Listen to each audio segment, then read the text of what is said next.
दोस्तों जैसे जैसे साल 2025 नज़दीक आता जा रहा है वैसे बहुत सारे इंडेक्सेस बहुत सारी रैंकिंग्स रिलीज हो रही हैं। इसी कड़ी के अंदर एक बहुत ही इंपॉर्टेंट रैंकिंग अभी रिलीज हुई है जिसको बोला गया है 8 ग्रेट पावर्स ऑफ 2025। ये बेसिकली एक इंस्टीट्यूशन है जिसका नाम है 1945, उसके द्वारा रिलीज की गई है। बेसिकली ये वेबसाइट है जो कि अलग अलग रिपोर्ट्स रिलीज करती रहती है जिसमें मेन टारगेट ये होता है कि दुनिया के देशों ने पॉलिटिकली इकोनॉमिकली सोशली कितनी प्रोग्रेस की है, वो कितना ज्यादा पॉलिटिकली स्टेबल है, किस तरीके से वो दुनिया पर अपनी असर डाल रहे हैं, मिलिट्रीली कितना स्ट्रांग है, इकोनॉमिकली अपने आप को किस तरह ग्रोथ की तरफ ले जा पा रहे हैं। इन सारे पैरामीटर्स को कंसिडर करते हुए रैंकिंग रिलीज होती है और इस रैंकिंग में एक बहुत ही गजब इवेंट या फिर बहुत ही गजब की अपडेट आई है। वो इंडिया के लिए वाकई में सर ऊंचा करने वाली है। वो कुछ ऐसी है कि इंडिया ने फ्रांस और यूके जो कि वर्ल्ड सुपर पावर हुआ करती थी सेकेंड वर्ल्ड वॉर तक, उनको अब क्रॉस कर दिया है। आप देखेंगे ये जो 8 ग्रेट सुपर पावर्स हैं इनमें अब दबदबा एशिया का फिर से आता हुआ दिखाई पड़ रहा है। एक समय ऐसा था जब पिछले 500 सालों को उठा करके देखोगे तो पूरी दुनिया में बैलेंस ऑफ पावर वेस्ट के द्वारा, दैट मीन्स यूरोपियन कंट्रीज के हाथ के द्वारा डिसाइड होता था। बट फिर वो जो पिवट है, वो जो एक्सिस है, वो शिफ्ट हुआ थोड़ा सा और वेस्ट में और पहुंच गया वो अटलांटिक। अटलांटिक क्यों बोल रहा हूं मैं? क्योंकि उसमें एक तरफ अब यूएसए आ गया था, दूसरी तरफ यूरोपियन कंट्रीज आ गए। अब और ज्यादा थोड़ा वेस्ट में मूव हो गया और वो इतना वेस्ट में मूव हो गया कि अब वो ईस्ट बन गया है। अब आप देखेंगे कि जो इंडो पैसिफिक रीजन है वहां की मेजर पावर्स दुनिया पर रूल करती हुई दिखाई पड़ रही हैं और इसमें अब इंडिया एक न्यू एंट्रेंट के तौर पे देखा जा रहा है। ये बहुत बड़ी बात है। आज इंडिया जो है वो बहुत हद तक इकोनॉमिकली अच्छा परफॉर्म कर रहा है, डिफेंस पॉइंट ऑफ व्यू से भी अच्छा परफॉर्म कर रहा है, but still there are some problems. हम इन सारी चीजों को डिटेल में समझेंगे कि कहां पर इंडिया स्ट्रांग है, कहां पर कमजोर है, कौन कहां खड़ा है। बट उससे पहले मैं आपको बता दूं कि ये 1945 का जो प्लेटफॉर्म है इसको रन कराया जाता है। ये एक इंडिविजुअल है जिनका नाम है रॉबर्ट फायरले। ये बेसिकली ये पैटरसन स्कूल ऑफ डिप्लोमेसी के अंदर डिप्लोमेसी एंड सिक्योरिटी से रिलेटेड प्रोफेसर हैं। इनके मॉनिटरिंग के अंदर ये पूरी रिपोर्ट रिलीज होती है। इनके द्वारा बहुत सारी बुक्स लिखी हुई है। तो ऐसे में हम इस रिपोर्ट को अच्छे से एनालाइज करेंगे क्योंकि अल्टीमेटली इसमें हमारे लिए बहुत कुछ इंपॉर्टेंट अपडेट्स हैं जो कि हमारी एग्जाम इंटरव्यू में हेल्प कर पाएंगे या फिर हमारी डे टू डे लाइफ में हमें पता होना चाहिए।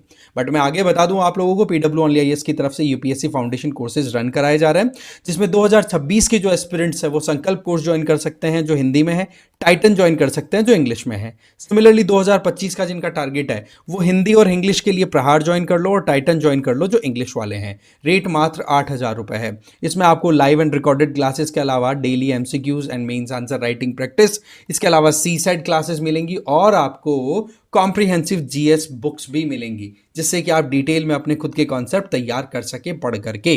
राइट, तो ऐसे में एडमिशन बिल्कुल ओपन है, लिंक डिस्क्रिप्शन बॉक्स में दिया हुआ है। कोई भी डाउट हो तो आप हमें कांटेक्ट कर सकते हैं। ठीक है, चलिए अब देख लेते हैं मामला क्या है। मामला कुछ ऐसा है कि अभी ये जो 1945 प्लेटफॉर्म है मैंने बताया आपको, इसमें अभी बहुत ही इंपॉर्टेंट आउटकम देखने को मिला है जिसमें टॉप 8 सुपर पावर्स की बात की गई है जिसमें इंडिया जो है ना एक न्यू एंट्रेंट के तौर पर देखा गया है। इंडिया के अलावा साउथ कोरिया ने भी एंट्री मारी है बट इंडिया की रैंक नंबर 5 है और साउथ कोरिया की नंबर 8 है। अब सवाल यह आता है कि फर्स्ट रैंक पे कौन है? देखो फर्स्ट रैंक पे तो यूएसए है।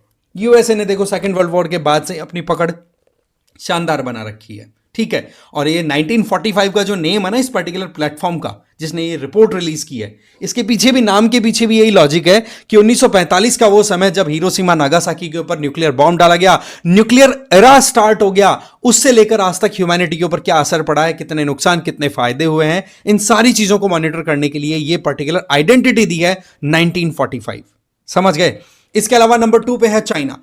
चाइना के लिए साफ साफ ये बोला गया है कि चाइना इकोनॉमिकली स्लो डाउन का सामना कर रहा है, डेमोग्राफिक बहुत ज्यादा डिक्लाइन चल रहा है। बट अगेन यूएस और चाइना के बीच में जो गैप था उसको चाइना ने बहुत हद तक श्रिंक कर दिया, रिड्यूस कर दिया है।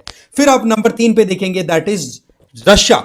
जब से यूक्रेन पे रशिया ने अटैक किया है थोड़ा सा हाईलाइट होता हुआ दिखाई पड़ रहा है क्योंकि रिसेंट टाइम में जिस तरीके से यूरोप ने रशिया पे सैंक्शंस लगाए तो रशिया ने अपना एक्सपोर्ट डाइवर्ट कर दिया अपना क्रूड ऑयल और जो कच्चा माल था, और उसमें सबसे ज्यादा रिसीव करने वाला चाइना, फिर इंडिया, कई ऐसे कंट्रीज जिन्होंने रशिया को मोर और लेस सपोर्ट कर दिया डायरेक्टली इनडायरेक्टली। इसलिए रशिया बोला अभी भी थोड़ी सी अच्छी खासी पोजीशन में है। फिर आ जाता है आपका जापान। जापान के पास में इकोनॉमिकली और वहां की जो टेक्नोलॉजिकल स्ट्रेंथ है ना, देखो उसको तो कोई चैलेंज कर ही नहीं सकता, उसमें जापान बहुत अच्छी पोजीशन में है। बट अगेन वहां पर भी प्रॉब्लम क्या है कि सेकंड वर्ल्ड वॉर के बाद में उन्होंने कसम खाई थी कि हम डिफेंस के ऊपर खर्चा ज्यादा नहीं करेंगे। बट अब जापान क्या कर रहा है? Japan is breaking out of its past war geostrategic slumber, रुका हुआ था ना, उससे बाहर निकल रहा है जापान। अब अपनी खुद की पकड़ वापस से बना रहा है। क्यों? चाइना इनको आंखें दिखा रहा है। क्यों? नॉर्थ कोरिया इनको आंखें दिखा रहा है। तो नंबर 4 हो गया। नंबर 5 पर आ जाता है हमारा प्यारा भारत। भारत की अगर बात करें तो इंडो पैसिफिक रीजन में इंडिया एक बहुत इंपॉर्टेंट प्लेयर के तौर पे दिखाई पड़ रहा है, और पिछले 500 सालों के बाद में जब यूएसए ने अपनी पकड़ बनाई थी, जो कि अटलांटिक की तरफ एक्सेस था, अब वो मूव होता हुआ वेस्ट की तरफ और आते आते अब कंप्लीटली ईस्ट में आ गया। अब आप नोटिस करेंगे कि यहां पर यूएस के साथ में इंडो पैसिफिक रीजन में इंडिया, चाइना, जापान और यूएसए खुद, ये मिलकर के आप कह सकते हो बहुत गजब का कार्टेल क्रिएट कर चुके हैं।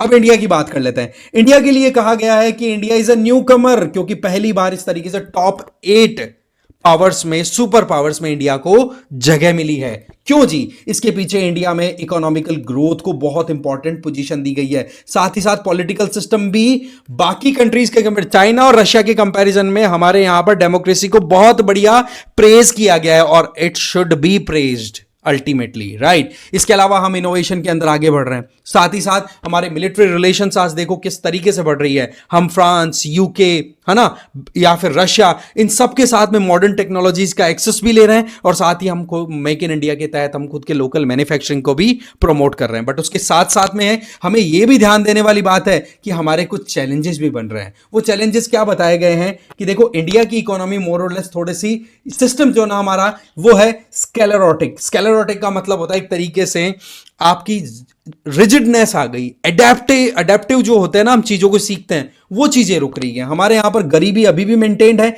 गरीबी खत्म नहीं हो रही। हमारे यहां पर हेल्थ क्राइसिस बहुत बढ़ रहे हैं, पोल्यूशन को हम कंट्रोल नहीं कर पा रहे हैं, बेरोजगारी का मामला अभी भी अनकंट्रोल्ड मैनर में बढ़ाई पड़ रहा है। इस वजह से जो चैलेंजेस थे इंडिपेंडेंस के टाइम पे, उनको हम अभी भी टैकल नहीं कर पा रहे हैं। दैट मीन्स हमारे सामने एक तरफ ग्रोथ का भी रास्ता है, तो दूसरी तरफ हमारी जो बैकलॉग्स हैं वो अभी भी खत्म नहीं हो रही है। बट सबसे अच्छी बात यहां पर जो हाईलाइट की है ना, वो ये कि चाहे रशिया और चाइना इस रैंकिंग के अंदर इंडिया से बढ़िया परफॉर्म कर गए, बट रशिया और चाइना के कंपैरिजन में इंडिया में डेमोक्रेटिक सिस्टम अभी भी बहुत स्ट्रांग है, और यही चीज हमें और ज्यादा स्ट्रांगर बना के ले जाती है, जहां पर हम हर किसी को पूरा मौका देते हैं कि हाँ भाई आप अपनी बात कह सकते हैं। अब आप देखिए कि जिस तरीके से आज के टाइम पे इंडो पैसिफिक रीजन की प्रेजेंस का या फिर राइज होता हुआ दिखाई पड़ रहा है, वो जो चीजें है ना, साफ साफ इशारा कर रही है कि यूरोप इज अंडर डिक्लाइन। और ये चीज इस रिपोर्ट में एक्सप्लिसिटली मेंशन की है। 1945 है ना, ये बेसिकली अपनी रिपोर्ट पब्लिश करता है, इसी बेसिस में मैंने बताया आपको कि किस तरीके से वो नेशनल सिक्योरिटी और आप कह सकते हो पॉलिटिकल, इकोनॉमिकल, सोशल सेगमेंट में बढ़िया काम कर रहे हैं। इसमें ये बोला है कि हम बायसनेस पे बिल्कुल विश्वास नहीं करते, लेफ्ट हो या राइट हो, हमारे पास में जो भी फीडबैक रहता है अकॉर्डिंगली हम उसके हिसाब से हमारे रिपोर्ट पब्लिश करते हैं। तो ऐसी परिस्थितियों में इनके द्वारा फ्रांस के ऊपर कहा कि देखो जी, फ्रांस के लिए ड्रॉबैक है वहां पर चार्ज पॉलिटिक्स, अभी रिसेंटली वहां के प्राइम मिनिस्टर ने रिजाइन किया है। इसके अलावा डेमोग्राफिक डिक्लाइन कर रहा, वहां पर पॉपुलेशन बढ़ ही नहीं रही है, लोग बच्चे पैदा नहीं कर रहे हैं, इस वजह से श्रिंक कर रही है, और सही सही में इमिग्रेंट इश्यूज जो आ गए उनके द्वारा वहां पर दंगे फसाद किए जा रहे हैं। रही सही में यूरोपियन यूनियन में पहले जब ब्रिटेन हुआ करता था तो यूरोपियन यूनियन एक अच्छी खासी पोजीशन में चल रहा था, पर ब्रिटेन जैसे ब्रेक्जिट करके निकला, यूके बाहर निकला यूरोपियन यूनियन से, तो फ्रांस के अलावा और कोई स्ट्रॉन्गर पावर दिखी नहीं। अब आपको पता है जर्मनी पावर है इकोनॉमिकली, बट उसके पास में सबसे बड़ी प्रॉब्लम है कि न्यूक्लियर वेपन नहीं है, फ्रांस के पास में अकेला रह गया है। तो ऐसी परिस्थितियों में फ्रांस जो है उस पर बर्डन एक्स्ट्रा रह गया, और खुद के इंटरनल इश्यूज भी बहुत है। यूके की बात करें तो यूके को भी वही कारण बताया कि जब से यूके ने ब्रेक्जिट किया है तब से यूके की इकोनॉमी क्राइसिस में है। बट यस, एक बात ठीक है कि यूके के पास में अपनी खुद की डिफेंस इंडस्ट्री अच्छी खासी पोजीशन में अभी भी बनती हुई दिखाई पड़ रही है। और फिर उसके बाद में कहा कि एक और न्यू कमर यहां पर एंटर हुआ, that is south Korea. South Korea ने टर्की ठीक है, सऊदी अरब, जर्मनी, इन सबको पीछे छोड़ दिया। क्यों जी? क्योंकि आज के समय में साउथ कोरिया ने अपनी इकोनॉमी को एक्सपेंड करने के लिए डिफेंस में इनोवेशन को बढ़ावा दिया और एक्सपोर्ट भी अपना बढ़ा रहा है। इस तरीके से साउथ कोरिया 8वें नंबर पर आ चुका है। तो ये तो रही आपकी टॉप 8 रैंकिंग की हम बात कर रहे हैं, बट पॉइंट इज कि इनके अंदर से 2 से 3 कंट्रीज के ऊपर सीधा सीधा एक सिग्नल दिया है कि ये इकोनॉमीज हो सकती है आने वाले समय पर जो अपनी पावर, ग्रेट पावर होने का स्टेटस एंजॉय कर रही है ना, वो लूज हो जाए। क्यों जी? नंबर 1, एक तो रशिया के ऊपर खतरा है। नंबर 1 रशिया के ऊपर इसलिए खतरा है क्योंकि यूक्रेन के साथ वॉर चल रहा है, तब तक रेलेवेंस बहुत ज्यादा है, बट जैसे यूक्रेन वॉर रुकेगा तो उसके बाद में रशिया क्या करेगा? क्योंकि बूढ़ी पॉपुलेशन है, ज्योग्राफी बहुत ज्यादा है, मैनेज करना बहुत मुश्किल हो रहा है। वहीं दूसरी तरफ यूके के लिए भी बड़ा खतरा बना हुआ है, क्योंकि वो अपनी खुद की आने वाली 50 सालों तक की अगर हम बात करें, 2050 तक की भी बात करें, तो अपनी रेलेवेंस को मेंटेन करना यूके के लिए बहुत मुश्किल हो रहा है। क्योंकि वही चीज आ रही है, देखो, जहां पर यंग पॉपुलेशन होगी, जहां पर लोगों के अंदर एनर्जी होगी, डिमांड होगी, वो एफर्ट करेंगे, मेहनत करेंगे, तो ऐसे में ही इकोनॉमी ग्रो करती है। डिफेंस पे अकेला काम थोड़े ना चलता है, बहुत सारे पैरामीटर्स होते हैं। सेम चीज यहां पर अप्लाई कर दो आप फ्रांस के ऊपर भी। फ्रांस मोर और लेस फिर भी थोड़ा सा अपने लाइसेंस सेटल कर करा करके, राफेल बेच बाच करके अपना काम कर रहा है, but still there is a problem of demographic decline, और ये रियलिटी है। और ये जो वेस्टर्न कंट्रीज का जो पूरा पैटर्न डेवलप हुआ था 1945 के बाद में, जिसमें आप देखेंगे कि यूएसएसआर वर्सेस यूएसए का जो पूरा ग्रुप में डिवीजन हुआ था, वो अब बहुत हद तक यूएसए तो अपनी पोजीशन को बनाए रख रहा है। क्योंकि यूएसए क्या कर रहा है, जो भी टॉप ब्रिलियंट इंडिविजुअल्स होते हैं ना, यूएसए उनको कैप्चर कर लेता है। मतलब ब्रेन को तो वो चूस लेता है, खा जाता है कि हाँ भाई काम की चीज कहाँ है, अच्छा चाइना में आ जाओ भाई, चाइना के हो कोई बात नहीं, आप आओ यूएसए के लिए काम करो। इस तरीके से यूएसए ने तो अपने आप को सस्टेन कर रखा है, बट जो ओल्ड सिविलाइजेशंस हैं उनके लिए खतरा है अगर वो पॉपुलेशन को सस्टेन नहीं करते हैं। आई बात समझ में? और यही चैलेंज यहां पर इन 3 कंट्रीज के पास आ रहा है, यूके, फ्रांस एंड रशिया।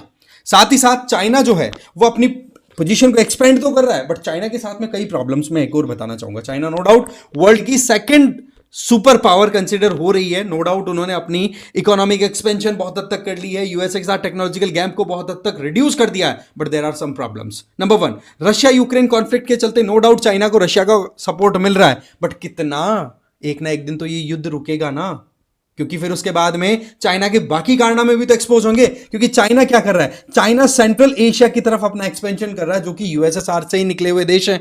वहां पर रशिया अपनी लेगेसी को क्यों रिड्यूस होने देगा?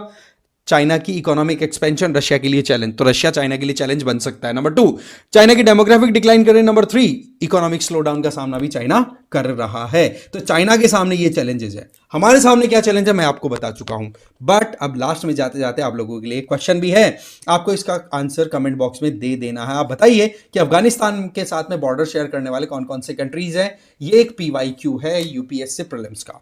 आई होप आपको ये सेशन अच्छा लगा होगा। Thank you very much for joining this session